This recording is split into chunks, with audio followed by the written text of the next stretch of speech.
Right. Hello, everybody. Welcome to this evening's seminar. And we're just about to start. It's 7:05.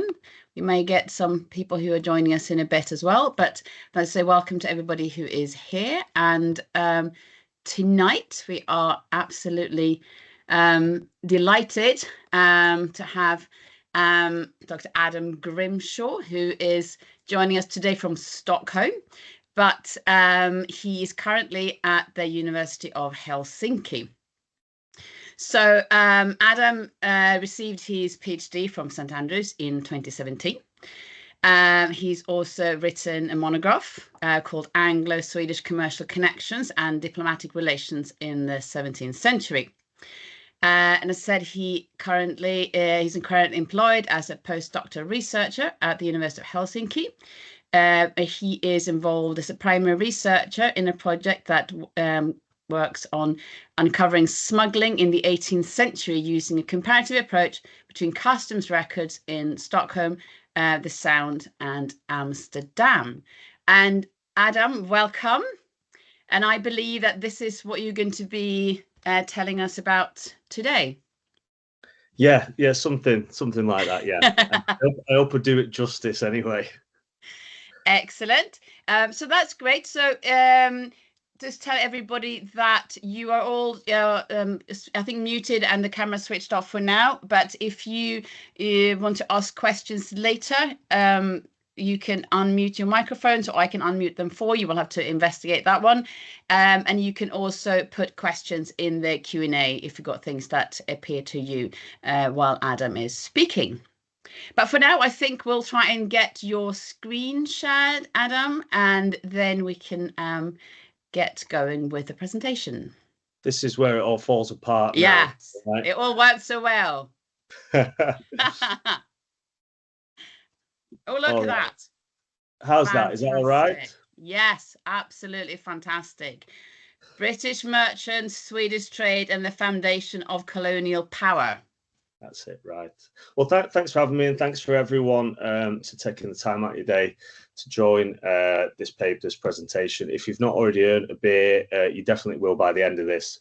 So I want to start the presentation by making a big statement, because you only live once, right? So I think that the relationship between Britain and Sweden during the 17th century, this is the era we're going to be covering mostly today.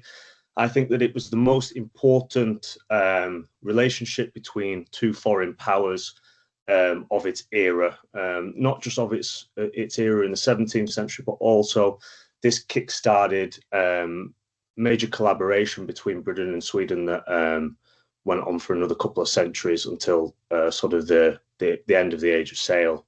And even with some sort of other trading outlets, you could arguably even say to the Second World War. This is the beginning of a partnership that can often be collaborative and cooperative, but also uneasy as well. And at the sort of center of that are British merchants on the ground in Sweden who are resident in Sweden, who move to Sweden to convey goods that Sweden has, the raw materials. Sweden is very important during the Age of Sail for the variety of products that it has that are used for shipbuilding. It is one of, if not the biggest source of shipbuilding goods in the world, and has great competition between the maritime powers at this time of Britain, England, and Scotland, of the Dutch Republic, of France, of Spain, and even Portugal for its goods. And that's basically what we're going to talking about today. We're going to be talking about Britain at the center of that. And I want to start by a quick anecdote that comes from the end of the period we're looking at in 1696. And that is when the English Board of Trade representatives, they meet in the summer of 1696. And the context of this is they're in the midst of a war, the 9 Years' War, that is about to come to an end about a year later, but they don't know it yet. And it is a naval war of attrition, France against England, Scotland, the Dutch Republic, Spain, as we'll see a little bit later.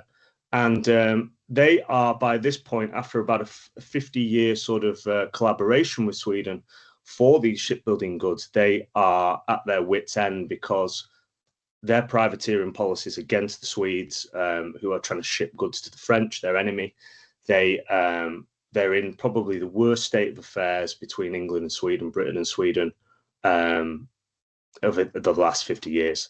And they are looking for alternative sources of supply. So they are treating with London Baltic merchants, experts. They are treating with their diplomats in Denmark, Norway, in Copenhagen, in Stockholm, in Poland, Lithuania, and merchants within the Baltic as well. And they go to the King of Denmark and they say, we'll give you the commercial capital, we'll give you the commercial expertise, and in your possession, Norway, which is under the control of Denmark in this period, we are going to foster a growing iron trade and a growing tar and pitch trade. And they also say to places like Gdansk, to the Polish, to places like Kurland and different smaller Baltic states, Königsberg, modern-day Kaliningrad, who are rivals with Sweden, they say, we want to do more business with you because they want to get away from the Swedes and from their reliance on the Swedes. And I think that very much sort of illustrates by the end of this period how reliant and mutually dependent Britain and Sweden are on each other. And this is a relationship during this period, like I say, but also further on in time in the Age of Sail. This is not just important for Britain itself domestically, not just important for Sweden itself domestically, but it is important, the trade for Britain and Sweden, for Britain in terms of these shipbuilding goods, for Sweden in terms of the cash that it brings in and how it supports our economy, but also for Sweden, the importance of a geopolitical ally for it to sort of foster and maintain, grow its empire in the Baltic. And of course, we all know about what the English did with these Swedish goods to build ships in the rest of the world. So these are two colonial empires, and now I'm going to talk to you a little bit about how things worked on the ground with British merchants. So we're going to do a little bit of boring context first. We've got a map of the Baltic, and in the blue we have the domestic Swedish staple ports, and we can see some white arrows, and these arrows are basically where all the production of goods and the raw materials gets funneled to these key ports. There are only a certain amount of Swedish ports due to a commercial policy on the behalf of Sweden that are allowed to interact in international trade. It basically creates commercial hubs. It's supposed to be easier to tax and to tackle smuggling. And it also acts in creating a commercial hub for foreign merchants to be able to get a variety of goods and to do their business quickly and come back. Sometimes they can make 2 or 3 trips a year. So what we have, the biggest one is Stockholm, that funnels goods from the north of Sweden, as we can see the arrow there, and it takes goods downriver eastwards from the main mining areas of Sweden. On the other side, on the North Sea, we have Gothenburg, which becomes a very important port. We'll see in a minute. That's a similar sort of, I don't know what you call it technically, but a continental shelf where it drifts, the river system drifts to either ports. And then what we have in the red, we have the ports of the Swedish Empire. Sweden goes into Finland in the medieval period, and it colonizes Finland. So at the top there we have Turku and we have Helsinki. And Finland is the main source of tar and pitch, which is very important for coating ships and maintaining ships, especially in tropical waters. And then if we go a little bit further south and east, we can see 2 ports on the other side of the Gulf of Finland in Estonia. We have Tallinn, or as it was then known, Reval, which is a major grain port. The Dutch Republic is very reliant on grain to feed its populace. And then eastward, sitting on the border of Russia, we have Narva. It's still on the border of Russia today. This is basically the gateway to the Russian market. So Sweden pushes Russia back in the early part of the 17th century and in the 16th century, and they push them back, and basically they control these 2 major ports in addition to Finland. Very lucrative trade between Western Europe and Russia. Moving further south, we have Riga, and the Swedes take this in the 1620s, and Riga at that time is the biggest port in the Baltic. It is a major commercial victory for the Swedes. And if we move a little bit further westwards, we can see that by the 1630s and 40s, Sweden gains a foothold in modern-day Germany. So this is very important strategically. But it also, if you look at the commercial records, we can actually see that these ports, Stralsund, Wismar, Greifswald, they're very important in becoming a breadbasket for Sweden proper. And what we can see with these ports, especially in the Eastern Baltic, they can Reval, Narva, and Riga, they're allowed to trade directly by themselves, but you also see them funnel goods towards Stockholm increasingly over the period. But Finland is part of that staple system as well. So they pretty much have to send all of their tar and pitch to Stockholm. So we can start to begin to see how Stockholm becomes the kind of shipbuilder supermarket is that I often say. It's basically a place where you can get iron, you can get copper, tar, pitch, timber. You can get a lot of these goods from one stop. And then in the bottom corner, we see in the green, we see a sort of small cluster over the course of the 17th century of the main ports that are Sweden's rivals. These are the ports I just mentioned that the English want to talk to in 1696. These are in a smaller area, so they're obviously not as wealthy as Sweden, and they're not as expansive. But the important thing to kind of take away is they also don't have as varied a commercial profile. So if we move on, we can kind of see that in relation to what the British market has to offer. We can see the Swedish trade area there, the Swedish Empire. Sweden proper is iron, copper, timber. Also, it fosters the production of mass in Gothenburg, which we'll see in a minute. Mass are a very important specialized product. If you think about you're in war and your ship gets knocked about and you have to bring it in and you have to repair the mast. It has to be to specific specifications. And there are only two ports pretty much that can deliver this. One of them is Gothenburg, and the other one is Riga, which is, as we know, as we've just seen, in the Baltic. And the fact that, if we just go back quickly, if we see here, if we see the black line that indicates the sort of international trade routes, we can see a bottleneck between Sweden and Denmark across the sea, and that is the Sound, which is the only entry and exit point in and out of the Baltic. And this is very much a sort of controlled area by Denmark. I forgot to mention just then that over the course of the 1640s and 50s, Sweden does expand its borders to its present day borders. It used to be a land border with Denmark, somewhere sort of in the middle of that southern peninsula. And by the 1640s and 50s, they expand this so it is the modern day sea border with Denmark. But it still is a very contested area. It means the Baltic Sea is a closed sea, and that's why it's important to foster connections outside.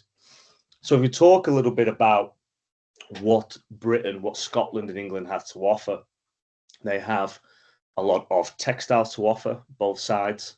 They have coal, both of them have coal. Scotland, very importantly, has salt. This is one of the most important import commodities for Northern Europe so that they can survive and cure their meat over the winter. This is probably the most important, along with imports of grain, in specific cases, the most important product. And what we also see from England here is we see a bit of a more varied sort of textile profile than Scotland. Scotland has sort of more coarse, lower grade fabrics in some respects, some finished goods, some not. England has a wider portfolio from the more basic side to sort of silk imports and stuff into Sweden. We also see coal, tin and lead from the northern ports of Newcastle, Hull.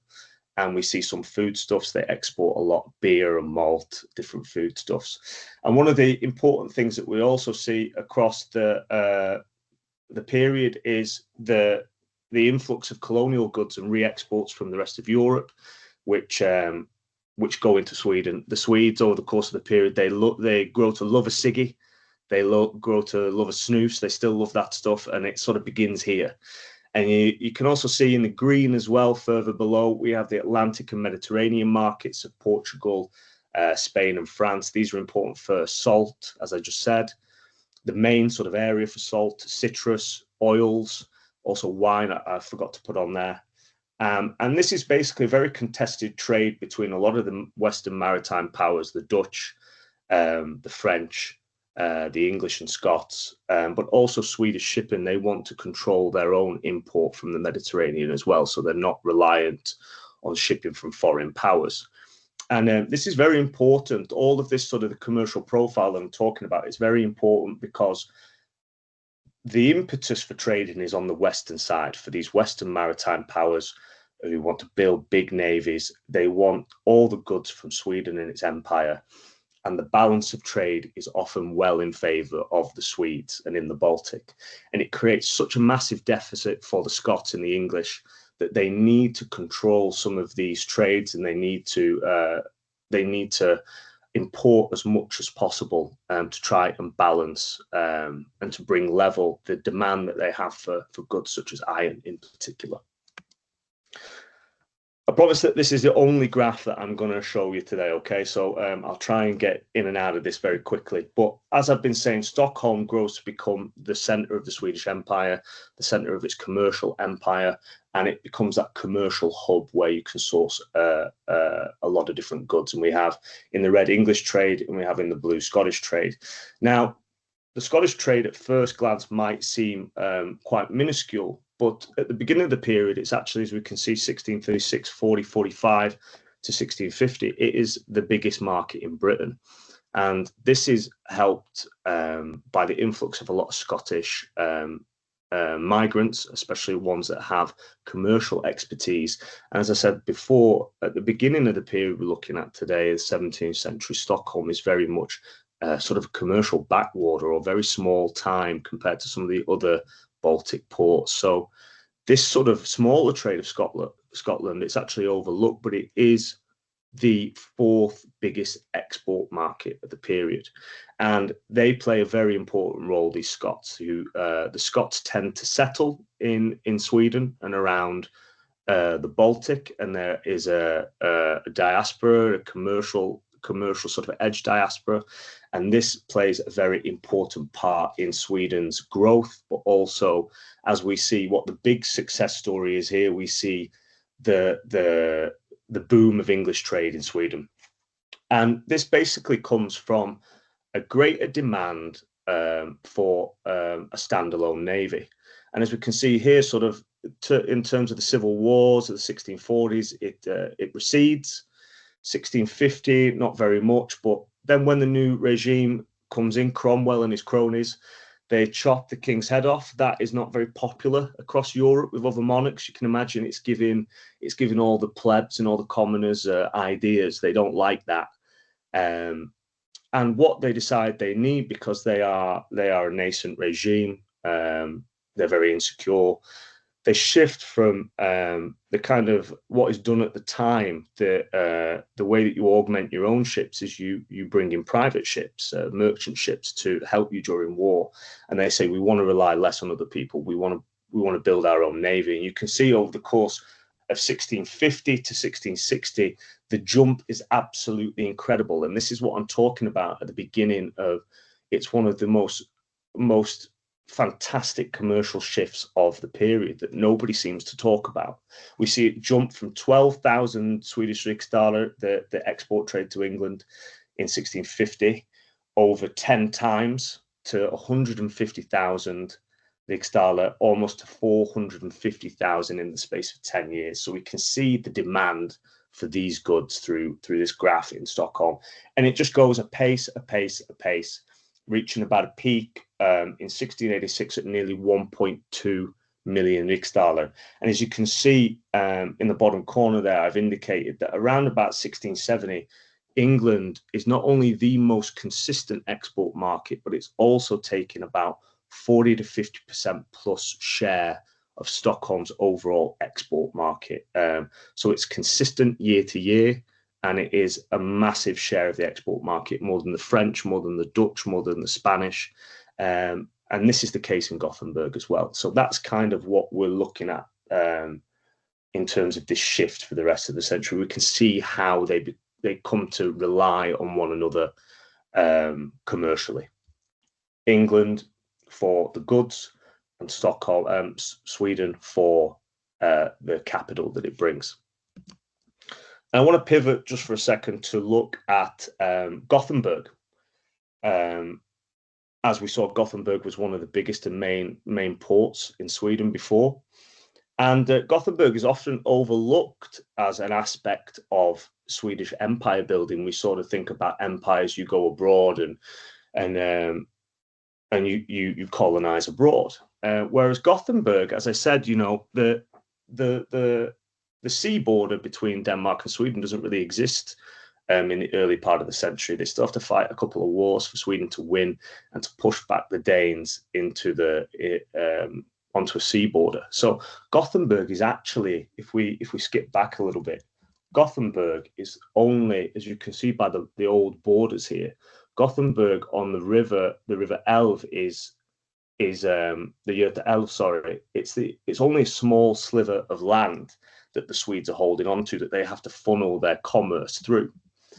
So it's very much an aspect of empire. They're marking a flag. They want to build this new town, and it is very much Sweden's gateway to the West. It is outside the influence of Denmark. It's outside the often difficult sort of political situation in the Baltic. And it's established in 1621 by Gustav II Adolf. And what they want to do, their sort of idea of bringing success is to appeal to an immigrant population. Some people that are already there in antecedent settlements, some Dutch, Germans, Scots, native Swedes, and they basically want to encourage more of these people to bring their commercial capital and their commercial expertise to Gothenburg to build a new successful city on the North Sea.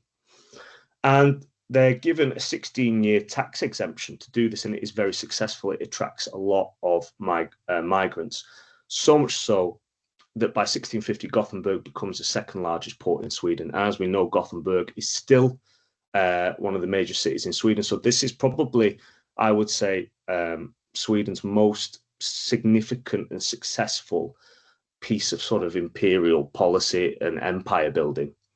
And there's a lot of talk about the Dutch in Gothenburg. They talk about it as a Dutch city, but it's really not the case. It is a multi-ethnic city. There's probably more Germans there than there are Dutch, actually. And when you look at the judicial records, the court records from the time, you can see the makeup of the different ethnic sort of populations within the town. And if you look at the commercial records, you can also see that Hamburg and ports in Scotland and England, in Britain, they are a more considerable market. So it lends to the fact that the British nation there, when they draw up the town charter in 1621, it's a special town charter. It doesn't just give a new place to live for these ethnic enclaves. It also enshrines in the charter a political representation where all the different ethnicities are given 2 seats on the town council: the Dutch, the Germans, the Swedes, and the British. And what we used to think before is that it was the Scots that held these 2 seats. The Scots are the most numerous Britons there. It's mostly Scots and only a little bit of English. And that's because the term in the charter, it's termed Skotte, S-K-O-T-T-E. So you can understand why we would think that, given those 2 sort of realities. But if you look into the court records, you can see that very much this is a more fluid term applied to Brits. You see a John Maclean, who is a Scot, occupying 1 seat, and then you see next to him an Englishman like Anthony Kneip, who was the first trade president in Gothenburg. You also see a John Spalding, who's a Scot, sat next to a John Wright, who is a Northern Englishman. And merchant and traders are the core sort of occupation demographic of the Brits there. And this very much is important to the Swedes to foster the connections to Britain. So much so, as I say, that the first president of trade in the 1630s is Anthony Kneip. And if we look in the top corner here to the right, we can see an example of Anthony Kneipp's correspondence with Sweden's highest statesman, Chancellor Axel Oxenstierna. What you can see in the circle is his signature, Anthony Kneipp, and you can see at the top it says Memorial in German, Ihre Erlauchten Exzellenz Herrn Reichskanzler. Apologies for my pronunciation, my German accent, but that is Rikskanzler, that is the Chancellor Axel Oxenstierna, and his pet project, Oxenstierna, is to get Gothenburg commercially viable and to get it going.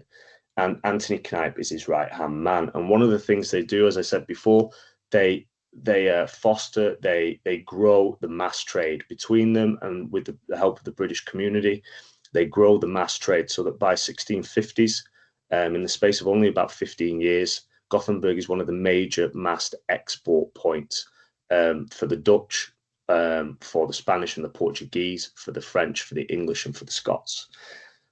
And if you go to Gothenburg today, if you go to the southern banks of the river, where Anthony Kneipp and the Brits set up their factory and their production area, their point of export, that to this day is called Masthugget, and that is a sort of that's a relic of the success of this policy between an English trade president, a British, mostly Scottish, mercantile community, and central state authority.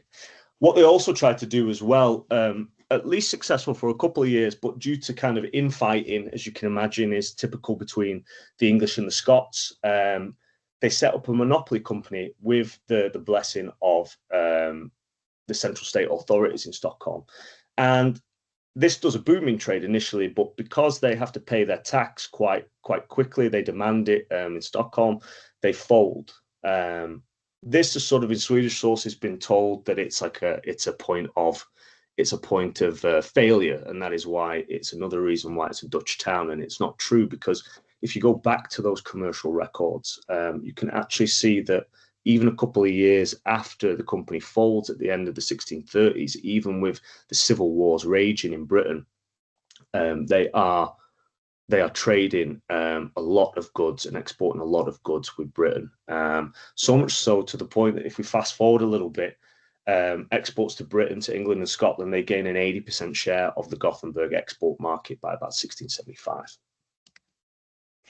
Now, I want to sort of look at a key sort of aspect of empire building, which is war and taking it by force.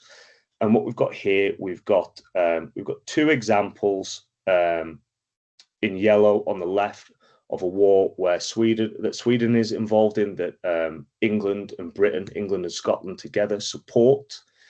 And then on the other side, we've got a war that England is in, primarily England at least, that Sweden supports.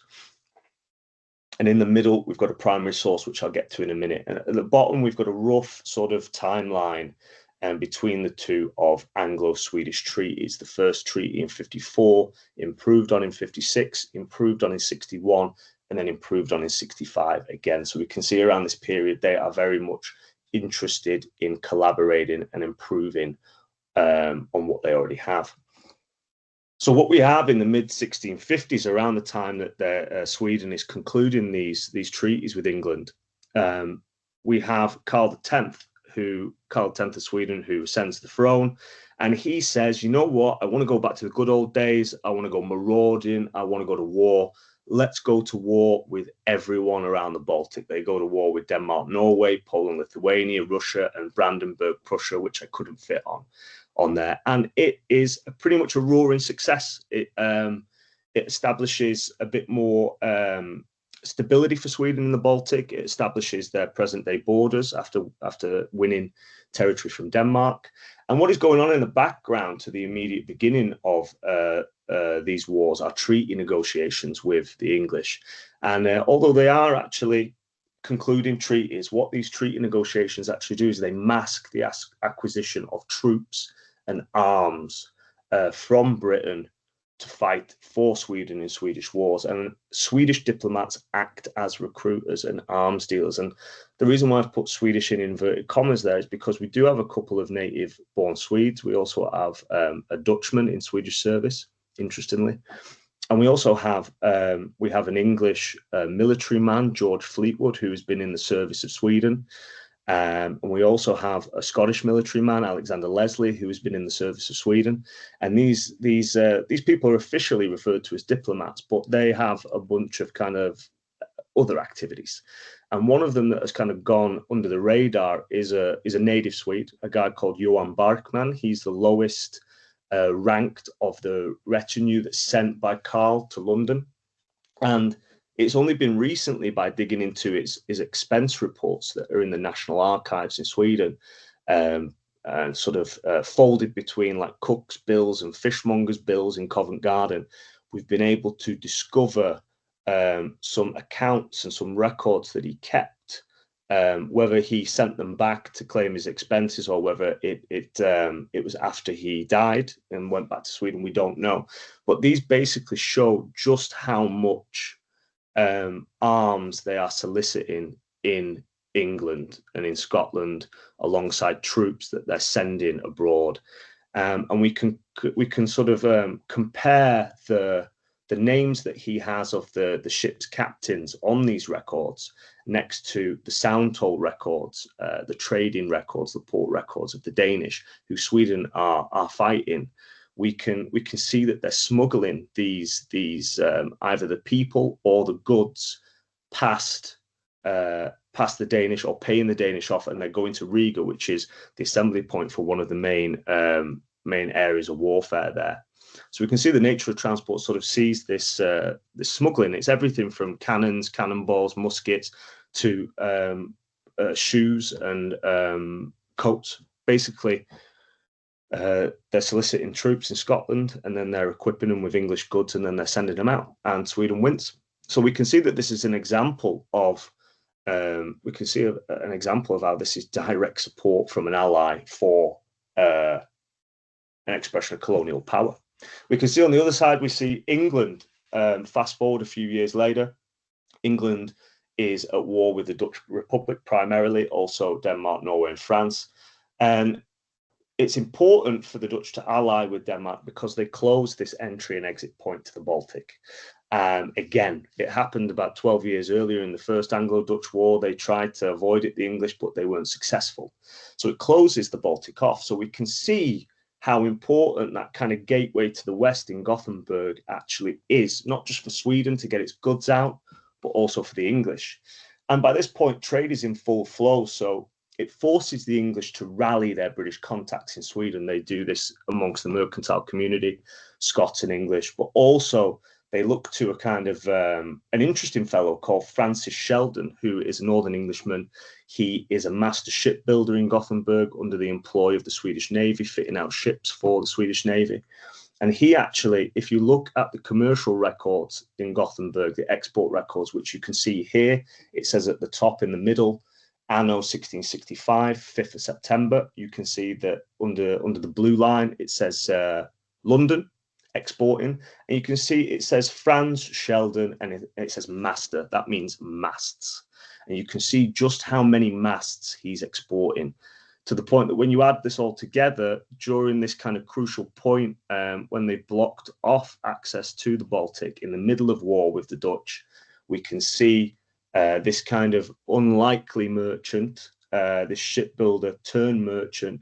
He is responsible for about 95% of goods that are sent to England. And we can see, if we look at it across the year, we can see that the ships come in at the same time. So in convoy, they go into the port of Gothenburg in the import records. They leave 1 month later together in convoy. So we can begin to see how this must have been a collaboration between Sheldon on the ground in Sweden, who must be an expert by the nature of his job at supplying not just goods, but the best goods.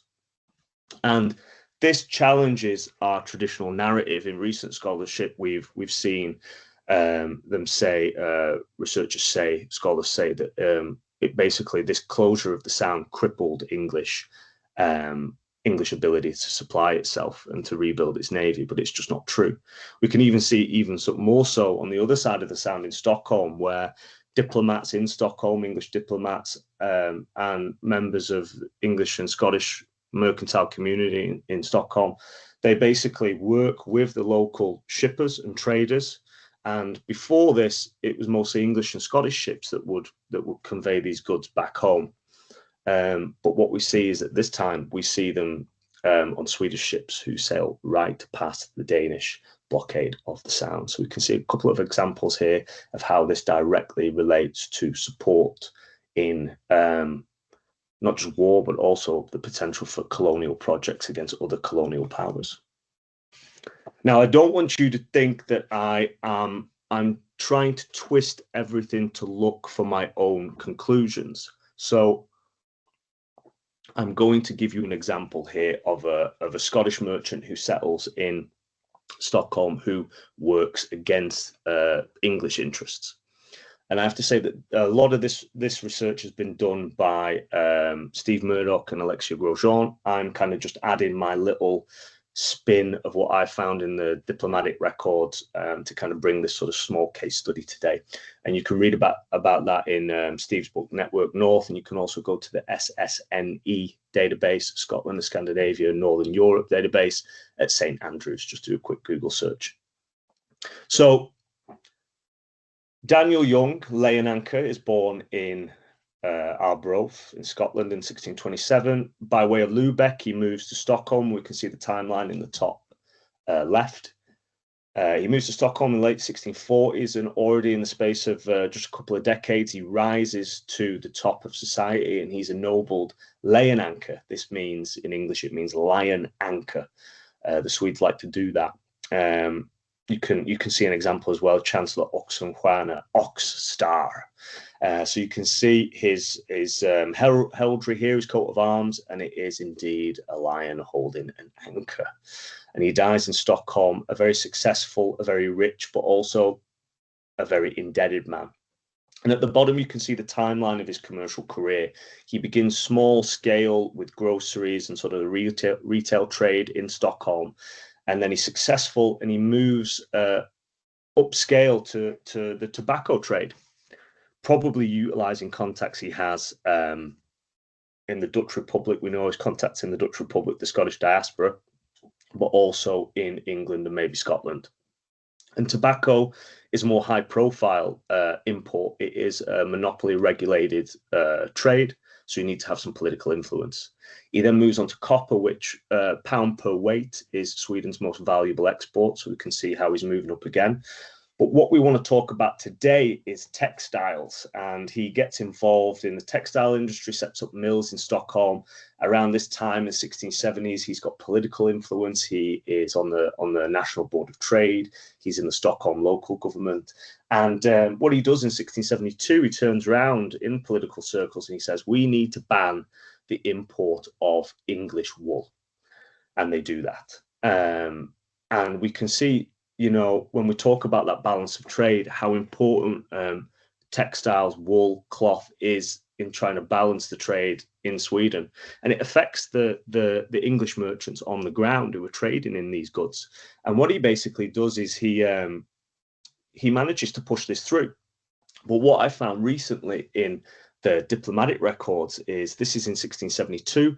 Already by February 1673, the English diplomat in Stockholm is going absolutely batshit crazy because the merchants in Stockholm, they alert this to him, what he's doing. And he managed to, I can quote it here, smuggle someone, an expert weaver, out of London. He says, here is come lately one William Rockwell, born in Ely, Cambridgeshire, a weaver of silk stockings. He brought out a frame of England for his work and is now working in Lion Anchor's own houses. So what we mean their own houses is own mills, his own factories. And basically what Lion Anchor has gone and done, he's not only going to ban the import of wool from England. And by the way, I have to say, it's only from England. He says the Scottish wool is okay. He He looks after his own people. So you can see the kind of plurality of interests here. You can see that he's a Scotsman, but he's also, looking after personal interests. He's also looking after Scottish interests there. He says it's better and it's cheaper. And he's really trying to stick a nail in the English coffin here. And he manages to smuggle this guy, Rockwell, out of London with a frame, which is a technological innovation that he's installing and stolen from the English into his own places of work. The merchants find this out, go crazy. They see how much of a threat it is. They alert the diplomat, Edward Wood, in Stockholm, and they say then, Edward Wood says to the Secretary of State back home, he will convoy his frame into my house and make it useless and return to England. They capture him, they break his frame, and they try and get him back to England. One of the final kind of things I want to talk about before we end today, that shows the difficulty in the geopolitical situation in this kind of British-Swedish relationship, is at the end of our period, which is the 9 Years' War, and it involves privateering, state-sponsored piracy. And basically what we have here, if you can see, we have France versus everyone, basically, England, Scotland, the Dutch, the Spanish, and Sweden tries its best to remain neutral. And what we can see there, the dots over the top correspond to the ports on the map. So the yellow ports are ports in the Swedish Empire and Sweden proper, where we see ships that have been captured. We see in the red London, in the orange Amsterdam. We see in green the Spanish ports of Cadiz, in southern Spain, and also in present-day Belgium, the Spanish Netherlands at the time, Ostend. We see France in the blue. We see Le Havre and Rouen, and we see Bordeaux. These are the kind of places where they're bringing the ships into. And I've circled where the kind of main area is in red, where these ships are going. We think about that third market there. The Swedes are trying to export their goods, bring imports back, going into the Atlantic, and they have to go through the channel, basically. And it is a free-for-all. And this is a massive naval war. It is one of the largest naval races in history. Sweden tries to remain neutral, but it has goods, as we've said, of strategic importance. This kind of raise in geopolitical importance on the part of Sweden does have detrimental consequences. And it basically brings Sweden close to the brink of collapse. I sort of see this period, we see the end of empire, people say, after the Great Northern War, 20, 30 years later. But I see this as the first part of that dismantling, because it is so detrimental to Sweden. Sweden cannot export and get the money for its goods, but more importantly, they are taking ships that are bound with foodstuffs and salt, so they can't feed their own populace, and they go into famine in the mid 1690s. It's tragic. So if we before we end now, just quickly, I'll rattle through this. We have an England and Sweden timeline, and I want to think about the wider geopolitical situation, but also the political situation between England and Sweden in their relationship. And it dates back from what I see to merchant complaints of the 1670s and 80s, whereby English merchants who are importing their goods into Sweden, they're just not getting paid. And this is from the merchant house that is the Crown, the Swedish Crown, to small-scale operators in Swedish ports. And they keep, over the 1670s, 80s, they keep on trying, the diplomats try and work, and they can't get a resolution. This comes to head later. So in 1689, we see England and Scotland enter the war. And then the following year, 1690, we see a record year of export to England and Scotland, combined, England and Gothenburg, but also we see a rise in production. You can imagine that all of these different powers are competing and vying for Swedish goods. It's a record year. Sweden is neutral. But privateering is to such a case, it's so bad on the part of the English, but also on all the other powers. Everyone, like I say, it's a free-for-all. In government, they establish a privateering commission to handle all of these complaints from skippers, merchants, town councils that are on the brink of ruin. And all while this is happening, the English and the Swedes, the diplomats, they are arguing with each other, trying to come to a conclusion. And the English are still talking about payment for their merchants. But the Swedes are saying, yeah, but you're capturing all our goods. This comes to the highest echelons of power when in 1692, Carl XI intercedes and says, there is no way that we are going to pay you if you do not stop doing this, okay? But I think we also have to look at the back of it. We have to see the national debt that Carl XI has at this time. He has a massive personal debt of the crown himself. So I think that this is a kind of, you know, it's a little bit of a political power play from him. But anyway, it kind of rolls on back and forth. 1693, we have an Anglo-Swedish agreement, but of course, the English just can't help themselves. You can't trust them. I know from personal experience. And as soon as an agreement is concluded, they break it. They privateer the hell out of a bunch of Swedish ships in the summer, and it's the reset button. And as I said before, I'm just about to finish, but as I said before, you see the Scots settle in Sweden, but the English are more itinerant. They act as agents, where they come for a few years and then they want to go back to England to move on to kind of less bulky trades, more rich trades. And this is, Sweden has a law where you're only allowed to stay in port 6 to 8 weeks in the summer during the trading season at a time. And the English flout this. They say they just do what they want, and they're not paying tax, they're not contributing to society. And this annoys local traders as well. So eventually, from all of this, trade halts on the Swedish side, and they expel the British. I say the British, the English and Scottish merchants that are not naturalized in Sweden, they expel them. And that is where we get back to our first example in 1696 of the Board of Trade trying to get away from Sweden. And then in 1697, Carl XI dies and the war ends. So to conclude, a direct quote from Carl XI for Sweden to the Royal Council in 1690s, those bloody English, now I know what the Scots were talking about all along. No, but some conclusions are, I think, from this, I hope I've made my point clear, that England and Sweden were inextricably bound. Swedish goods built the English Navy, enabling colonial expansion in the 17th century, whereas on the other side, English cash and diplomatic support were the bedrock of the Swedish Empire. We can see that in the treaties. We can see that Sweden had that kind of big brother Western ally all the way through. England and Sweden, Britain and Sweden, they never went to war during this period, whereas Sweden definitely went to war with the Dutch, you know. British merchants on the ground were key to this relationship, English merchants, but also more settled Scottish communities.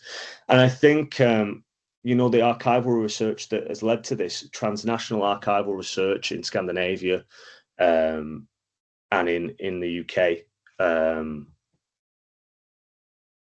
it's at the forefront of sort of challenging historical perspectives, not just challenging historical perspectives, but also bringing this kind of stuff to light. So thank you very much. And that's me. Well, thank you, Adam. That was fabulous. So interesting. And I have learned a lot. And it's so interesting because I don't work in this time period at all, but you do a lot of research in the Viking Age, and the overlaps are actually really, really interesting, because I have a project at the moment about communication in the Viking Age across the sea, harbors, trade, all those questions. And it's interesting that some of the trade routes seem to be still the same in your time period. Yeah. But also you've got these fantastic sources that we always wish what we had. That's Sweden. It's incredible. You know, you do have a lot of stuff in the archives in England and in Scotland, but Sweden is incredible for it. Yeah. Excellent. That's good to hear, because usually we hear that Sweden has so few sources and it's difficult for historians, but obviously not in your time period. No, I think Swedish historians need to get themselves to the archive more. That's what it is. That's the problem.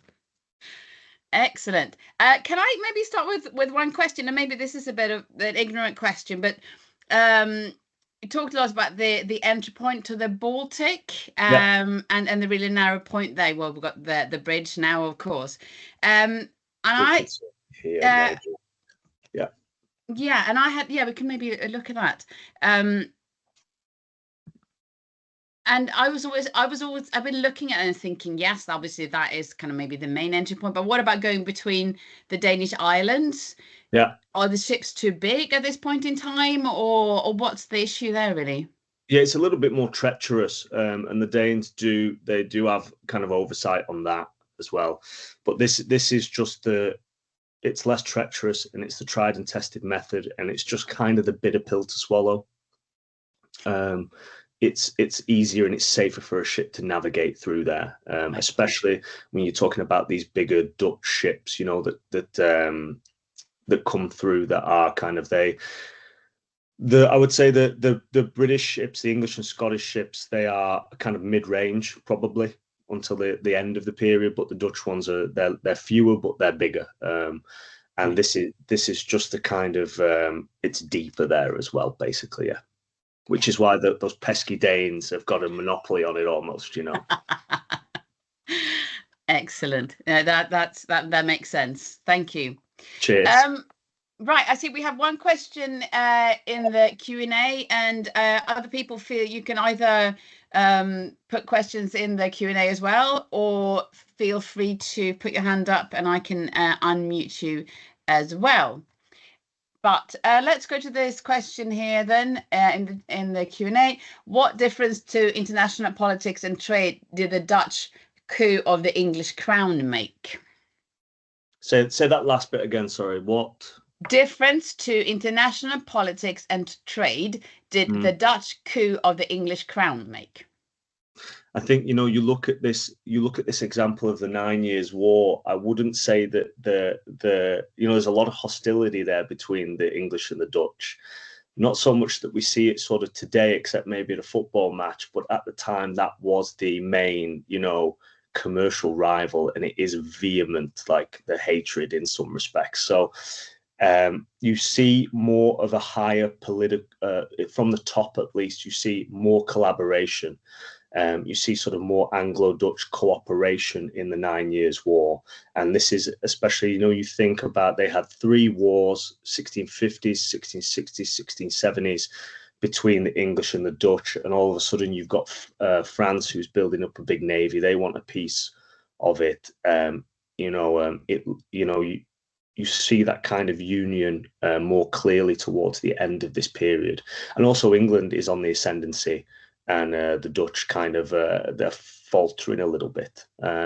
So I think it's a really good question, because on the ground between merchants, it's something I want to look a little bit more at. You know, these people maybe don't bow to higher politics as much as a lot of historians will kind of let you think. And because it's less obvious to find the examples. So I think that, you know, it definitely is a sort of higher level of cooperation. And you can see it in terms of, you can take this Swedish ship, I'll take this Swedish ship. You can see in a couple of examples of the privateering kind of discourses that, you know, English and Dutch privateers, they sort of deal between each other. Yeah. So I hope that answers the question. Yeah, I hope so, Jean. Thank you. Are there any other questions? Feel free to put your hand up or put things in the chat. Oh, yeah. Catherine, I will try and unmute you. Are you unmuted? Yeah. Allow mic. No. Can you? Yeah. Are you? Oh, you are. Yeah, can you hear me? Yeah, perfect. Yes. I was just wondering about your, you know, analysis of exports into Stockholm. This little graph you showed us, and I was just wondering, you know, I assume based on your documents that you've looked at exports directly being exported from England and Scotland, but I was wondering if you have ever also tried to analyze, you know, like exports which have been traded by English or Scottish merchants via other locations. So yeah. Yeah, I think that's something I really tried to dig into in the first half of the century. I really tried to look at, we know that's what I talked about in terms of Stockholm kind of growing to be a commercial hub. One of the state policies is to get a better handle on production in Sweden itself. So what happens before is they export raw iron to Gdansk, Danzig at the time, and they finish it in Poland, and then they export it from there. And I wasn't really finding much English trade there in Danzig, so I tried to look at that as a sort of intermediary port. But I think it's a good question. You know, unfortunately, we just don't have the records. I think in some places you probably know a little bit better about some of the German towns. But in the first sort of half of the century, when English trade is sort of negligible, that's what I tried to look for. I tried to look for this intermediary trade. I also tried to look for an intermediary trade between Scotland and England. Is it the Scots who are settled in the Baltic that you see in trade areas across the Baltic that we know about? Are they exporting it to Scotland and then taking it down the coast? And I didn't find anything either. So I think that there's probably not a lot of trade beforehand, and then the direct trade explodes. But I wouldn't discount, you know, it's interesting that Danzig and Lübeck still in this period are sort of they're top 5 export markets for Stockholm goods. So it wouldn't surprise me if there is a little bit of, or maybe a lot of intermediary sort of action going on there. Yeah, thank you. Cheers, great question, cheers.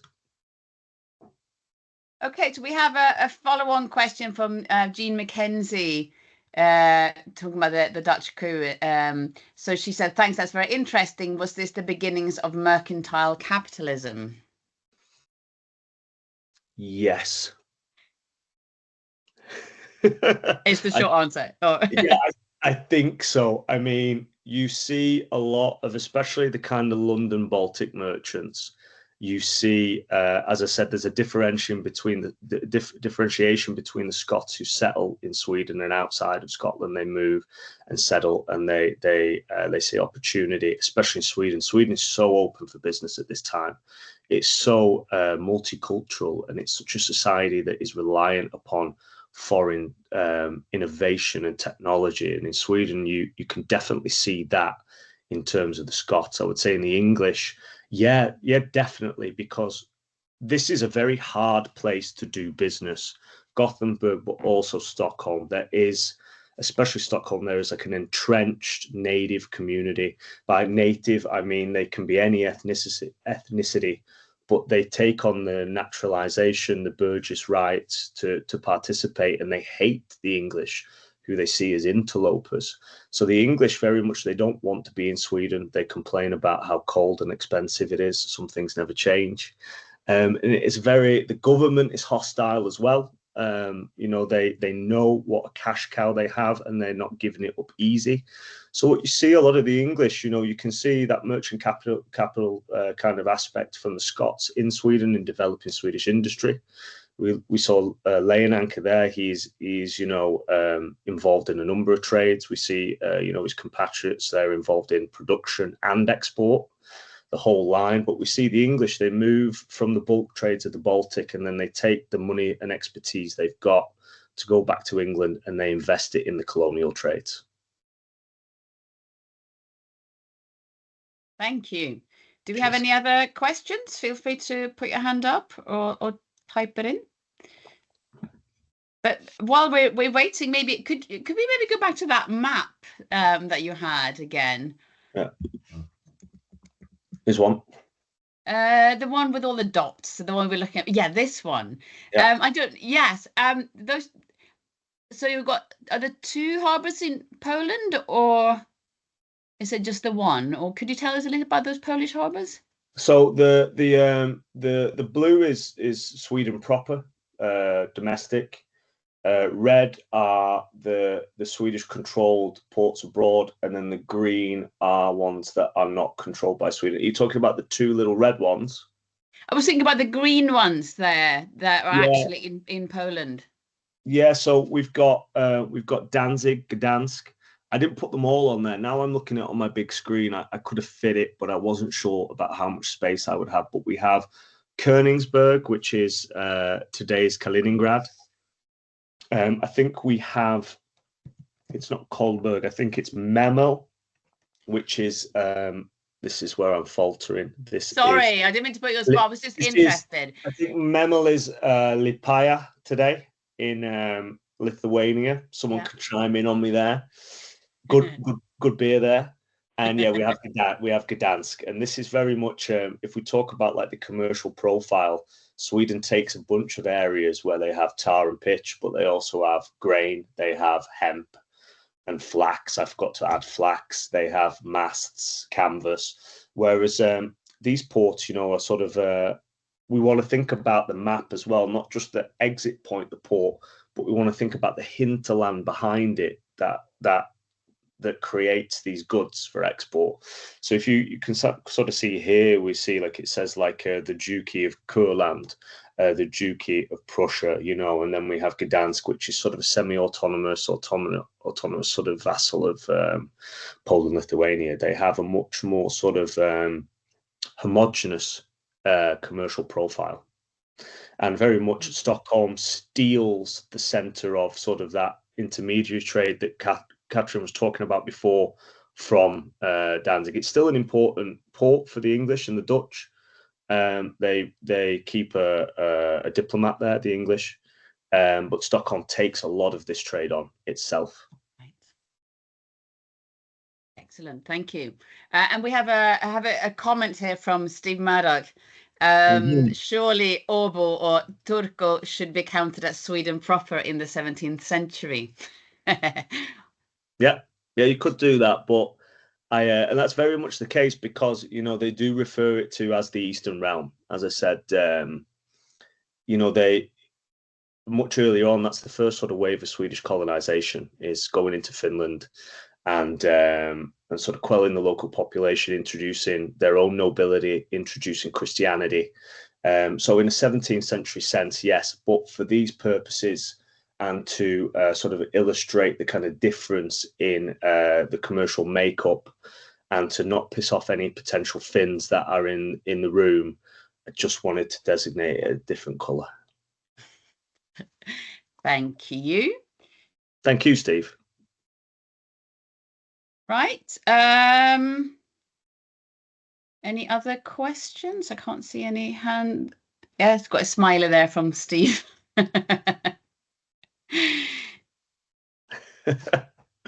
So good answer. Thank you. I mean, if I can maybe ask you one more question, maybe before we let you go. But I was interested in the trade deficit you were talking about, sort of between England and Sweden, and the iron. So yes, you had another good. This one. Yeah. Yes, that's right. That's right. So so iron and copper and wood basically are the main things coming from Sweden then. Yeah, Sweden proper, yeah. Lots of different kinds of types of timber. If we look on this kind of example here in the middle, we can see at the top it says masts in the circle. Yes. And then you can see on the left it says the amount of each type. So 2, 5, 6, 2, 14, 9, 1, 1.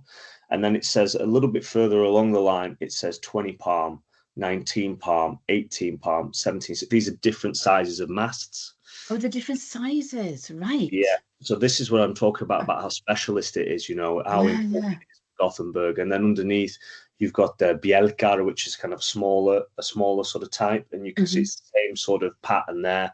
One of this, one of that, 4 of this. So you can see how specific the order is. And then underneath it, you have different types of wood as well. You can see like pipe staves and boards and kind of things like this. So yeah. Sweden, what you see in these kind of cargo dockets is you see them.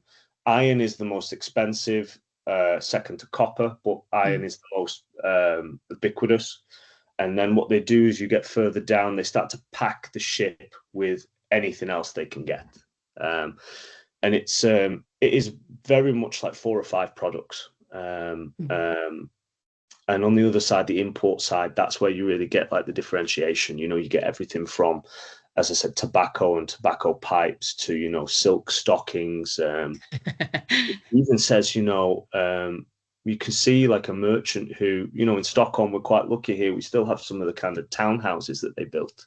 You can see their names in these records. And when they're importing furniture from the Dutch Republic, you can see everything. It's crazy. So that's kind of the import side, is a lot more sort of varied. Fantastic. Well, thank you so much. That was an absolutely fascinating seminar. Thank you. And I'm sure everybody has enjoyed it as much as me. So thank you, Adam, and thank you everyone for coming tonight.